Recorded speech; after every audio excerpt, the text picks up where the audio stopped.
যুক্তরাষ্ট্রের সঙ্গে বহুল আলোচিত সমঝোতা স্মারক আনুষ্ঠানিকভাবে স্বাক্ষরিত হওয়ার বিষয়টি নিশ্চিত করেছে ইরান ও যুক্তরাষ্ট্র। দুই পক্ষের প্রতিনিধিরা সরাসরি উপস্থিত না হয়ে ডিজিটাল প্রযুক্তির মাধ্যমে ইলেকট্রনিক উপায়ে এই চুক্তিতে সই করেছেন।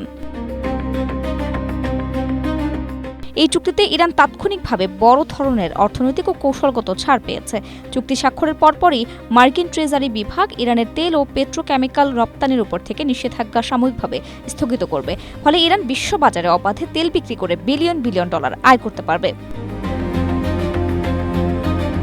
মার্কিন সামরিক বাহিনী ইরানের বন্দরগুলোর উপর থেকে তাদের নৌ অবরোধ প্রত্যাহার শুরু করবে এবং ৩০ দিনের মধ্যে এটি পুরোপুরি শেষ করবে। স্ট্রবেরি সুপার ডটেড ও ক্লাসিক ভ্যারিয়েন্ট সেনসেশন জাগুক শিহরণ।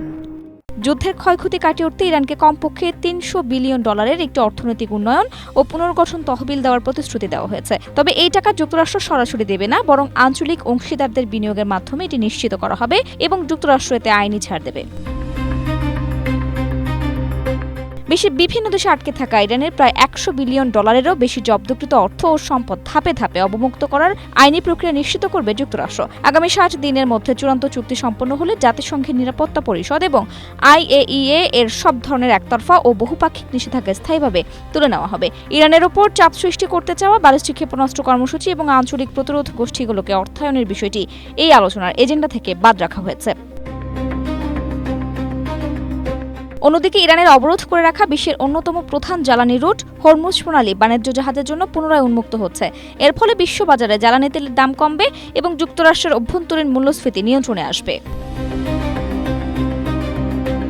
ইরান পুনরায় প্রতিশ্রুতি দিয়েছে যে তারা কখনোই পারমাণবিক অস্ত্র তৈরি বা সংগ্রহ করবে না। অন্তর্বর্তীকালীন সময়ে ইরান তাদের পারমাণবিক কর্মসূচিতে স্থিত অবস্থা বজায় রাখবে এবং উচ্চ সমৃদ্ধ ইউরেনিয়াম ধ্বংস বা ডাউন ব্লেন্ড করবে। সব ফ্রন্টে যুদ্ধ স্থায়ীভাবে বন্ধের ঘোষণা আসায় মধ্যপ্রাচ্যে মার্কিন সেনাদের উপর বড় ধরনের হামলার ঝুঁকি কমেছে। চূড়ান্ত চুক্তি ৩০ দিনের মধ্যে যুক্তরাষ্ট্র ইরানের আশেপাশের এলাকা থেকে তার অতিরিক্ত সামরিক শক্তি ও নৌবহর সরিয়ে নেবে। তবে এটি এখনও চূড়ান্ত চুক্তি নয়, সবকিছুই পরবর্তী আলোচনা ও দুই পক্ষের সম্মতির উপর নির্ভর করছে। আফরোজা দিবা, এশিয়া পোস্ট।